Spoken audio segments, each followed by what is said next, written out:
Ahojte.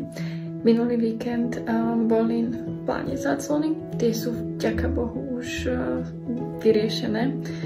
A tento víkend som si pre vás pripravila niečo iné. Volá sa to po anglicky Can You DIY It?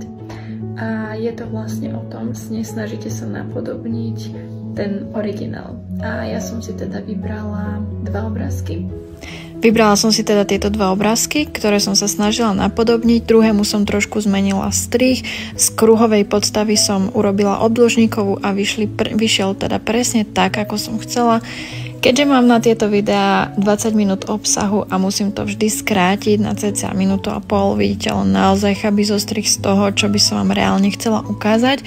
Rada by som vám robila aj návody na to, ako si niektoré veci ušiť, napríklad tieto superské košičky, tak mi dajte vedieť, či by vás to bavilo a ja to veľmi rada spravím.